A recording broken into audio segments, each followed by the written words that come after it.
I am Sara Alves, And I'm Mikolaj Stoma. and this is WeVlog.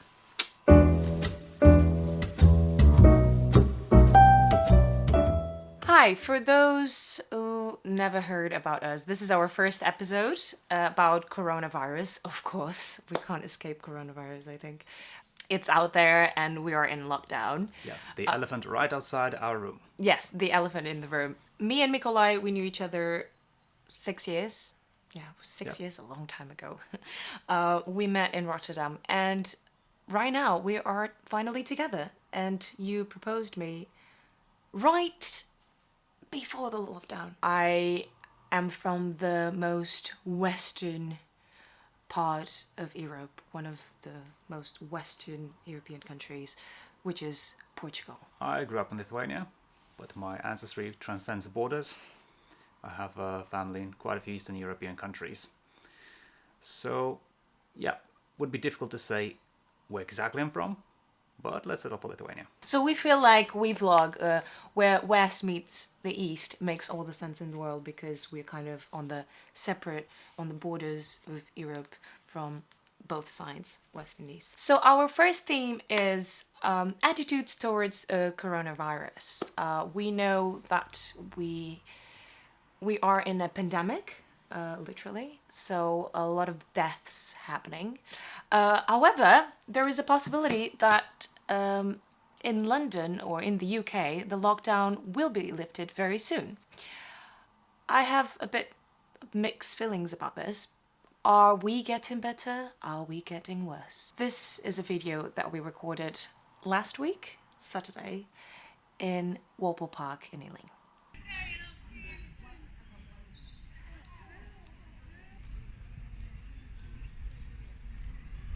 So that's it. That's what we saw. We also saw a large group of cyclists. I think it was 2 or 3 families right Yeah. at the entrance of the park. I think it was about 10, 12 people, and we saw 3 police people walking by and doing nothing to disperse them.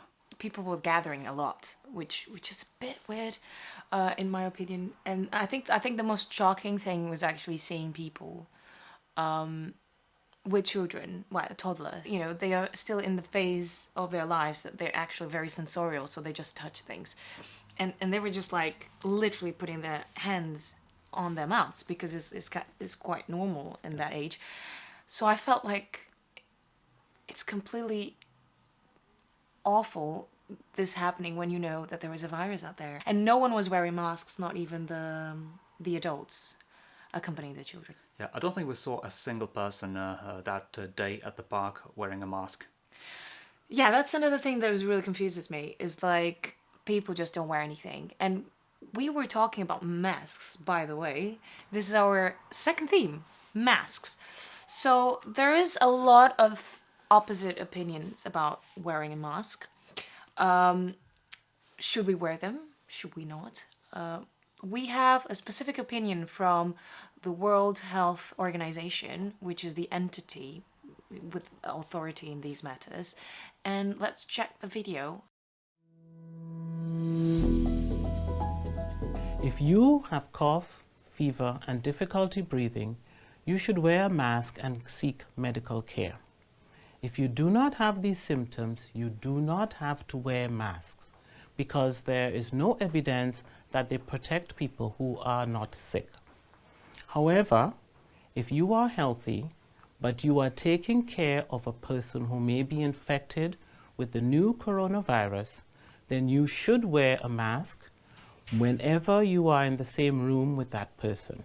And remember, if you choose to wear a mask, use it and discard it properly. So, in a sense, if you want to wear a mask but you don't have the symptoms, you probably shouldn't wear a mask. But if you are around a person who is infected and you're healthy, you should wear a mask. Yeah, that's a bit confusing to me. So it's like, are masks... I think the first question is, are masks really protective? I don't know, I'm so confused about this. It's kind of...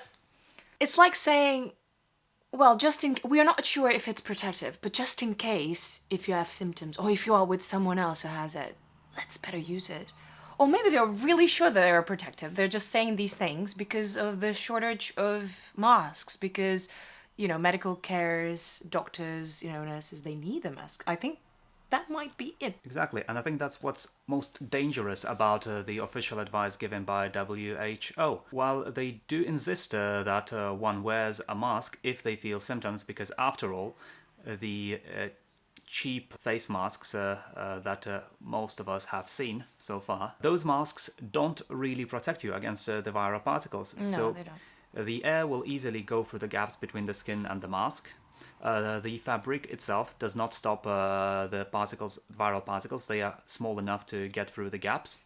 However, they will protect you if somebody coughs and sneezes on you, and that little barrier will absorb at least the droplets, and that may at least reduce your risk of getting infected. I think people are in this kind of fog of disbelief, like thinking, because I wasn't affected in the beginning of the lockdown, I might be immune, or I might be strong enough so the disease will not affect me later. And that's a very big issue, people thinking that way, because you can get affected anytime. You can even be affected now, because some of the people out there, they don't have symptoms and they just are carriers of the virus. Even if you wear a mask, please, please, please wash your hands and be careful with your hands, because it doesn't really matter if you wear the best mask ever. If you just pick your nose or touch, you're going to be contaminated either way. So it doesn't really matter. Yes. And do learn how to wear your mask, please. Okay, so the third theme, very exciting one, is politics. We love politics, don't we? So we, because this is WeVlog and we are talking about West and East, let's talk about Trump and Putin. Why not? They are the world leaders of both sides of of the spectrum. I think the word leaders is a bit rich in their case. Yeah, I mean they're. I'm being politically correct, Yes. using the word politics in the right way. So while Trump comments about getting disinfected with Dettol, which is amazing, and his popularity is getting a bit, decayed because of what he's saying. On the other hand, we have Putin, who is a very good strategist and is using coronavirus to actually get more votes and even keep his place longer in the presidency. Well, Putin has been there forever, so why not extend it? Let's take a look at these two clips. One for Trump, one for Putin. And then I see the disinfectant where it knocks it out in a minute, 1 minute. And is there a way we can do something like that by injection inside or almost a cleaning? Because you see it gets on the lungs and it does a tremendous number of the lungs. So it'd be interesting to check that. So that you're going to have to use medical doctors with. But it sounds interesting to me. With the world distracted by coronavirus, Vladimir Putin has been consolidating his power for years to come. He's been Russia's leader for 2 decades. In that time, he's created a system that looks like a democracy, but lacks any real opposition. The problem is, when his current presidential term ends in 2024, the Constitution bars him from running again. His solution? Change the Constitution. First, in January, Putin called for constitutional amendments to supposedly make Russia stronger and more democratic. But then in March, he revealed the real reason for the changes: to reset the presidential term limit, which would let him run again and stay in power up to 2036. 4,291 people have lost their lives. That same day, the Russian parliament passed Putin's constitutional changes. Not one single member voted against it. And even if the public voted against them, it wouldn't be legally binding anyway. Whatever happens, he's removed the last obstacle to staying in charge until he's 83. First things first, thoughts about Trump's commentary about disinfectant. Was he telling the truth, or was this just sarcasm? Trump doesn't deserve even 5% of the media attention he's getting. Yeah. He's time and again proven to be an incompetent leader, and the coronavirus pandemic is no different. Yeah. He's lazy politician. He rarely works, rarely even reads his security briefings, Yeah. by the sound of it. Yeah. And when press conferences come, he is unlikely to come up with a well-prepared answer as a result. Yeah. By giving media attention to these comments, we are not really trying to get the solution that we need, which is the vaccine, and which is, trying to find a cure for it ultimately. So I think it's just a waste of time. And it's kind of like, because people don't have solutions, they say, okay, let's put this on the media because at least distracts people and it's entertaining. And it's also counter information, because it reached to a point that people are outside saying, let us out, this is nothing is happening.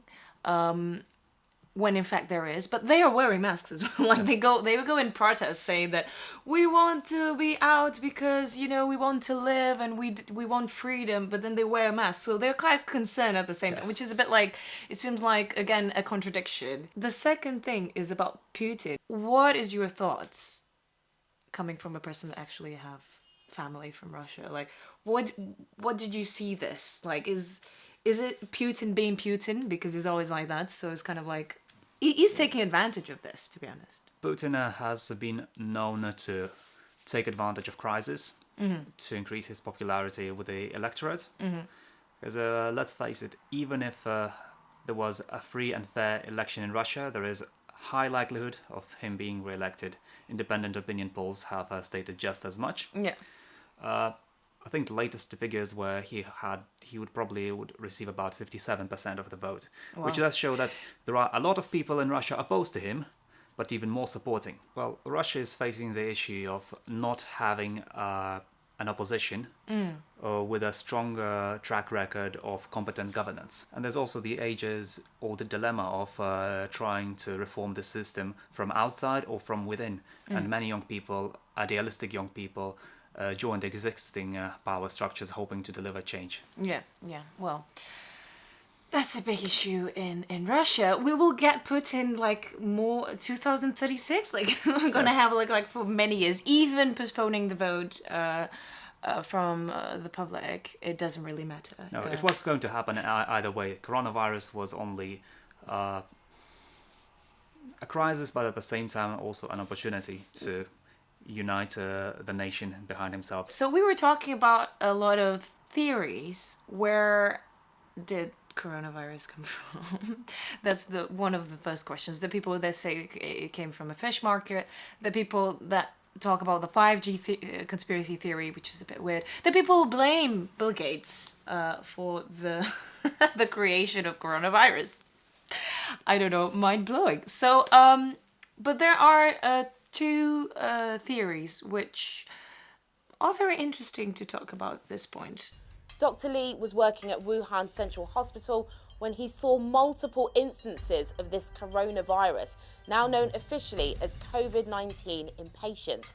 He tried to warn fellow medics over a messaging app at the end of December, telling them to wear protective clothing. Because communication is so monitored in China, the authorities soon caught up with Dr. Li. Police then made him sign a letter which accused him of making false comments that had severely disrupted the social order. In an interview with the New York Times, Dr. Li said he felt he was being wronged at the time, but he had to accept it, and that if there was more openness and transparency, it would have been a lot better. Just 1 week after Dr. Li blew the whistle, the first death from the virus was confirmed. Less than 6 weeks later, Dr. Li himself was dead from the very virus he tried to warn against. Amid the continued spread of the COVID-19 virus, there's rising speculation the virus could have originated from a government laboratory in Wuhan, rather than the widely held belief that it emerged from the city's Huanan seafood markets. Citing a report published by Chinese scientists, a Chinese-language newspaper published in Hong Kong, Mingpao, and the British daily The Mirror, explained Sunday that the Wuhan Center for Disease Control, or WHCDC, could have spawned the contagion in Hubei province. According to the report penned by Bo Tao Xiao and Lei Xiao of the South China University of Technology, the research lab, which is only 280 meters away from the Huanan seafood market, kept disease-ridden animals, including more than 600 bats. China being the largest or one of the largest trading partners for almost any country in the world.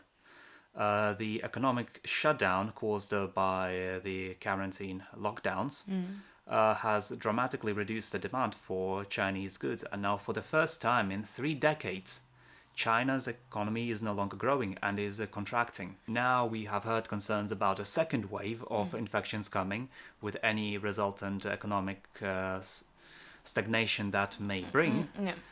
It is very likely that China will also suffer a lot from this, as being one of the major export-oriented economies.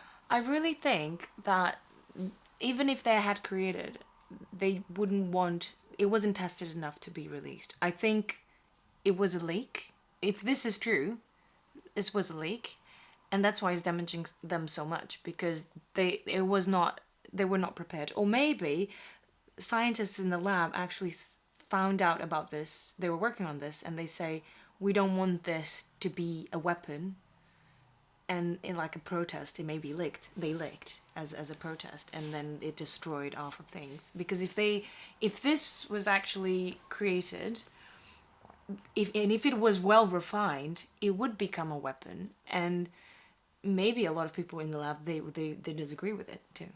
And then it was leaked, and then it damaged more than they thought. It might be that. In either case, this sort of an event is not without a precedent. There have been cases of biological weapons leaking by accident in the former Soviet Union during the height of the Cold War. Say what you want about the Chinese role in not containing the virus quickly enough and suppressing its doctors and activists. Some countries had months of warning to take measures to prevent the spread of the virus so fast. And probably Lithuania, my home country, maybe it was not as competent as Portugal when it came to imposing the lockdown. It was announced a few days before a bank holiday, and a lot of expatriates came back and spent time hanging out with their friends and family in public spaces before the lockdown began. And potentially, maybe a few of them did have the virus and did spread it to some people. However, Lithuania was also lucky in a sense that it did not have that many cases or deaths. And it is in a better position to ease restrictions right now than many Southern or Western European countries. Yes. Well, the only thing that we can say is stay safe, and as confusing as these times look like, just stay positive, and maybe you can also do a vlog. If you liked our vlog, please like and subscribe down there. Yes, down there. And we will end this program with an amazing video that actually summarizes all this confusion and opposite opinions in one. Next week, we're gonna launch the second episode. Please stay tuned for more information about it. And now, the end video. Bye-bye. Bye. Yeah, I really don't understand why everybody isn't following the same rules right now. They're very clear, so let's take a minute and let's go over them again. First, you must not leave the house for any reason, unless of course you have a reason, and then you may leave the house. All stores are closed except those that are open, and all stores must close unless of course they need to stay open. Don't visit old people, but you have a moral obligation to take care of old people and bring them food and medicine. And finally, no businesses will go down due to coronavirus except those businesses that go down due to COVID-19. I hope this cleared up any questions about what we should and should not be doing during this time. Please educate your friends and family with this information so we can remove any and all confusion surrounding this time. Thank you.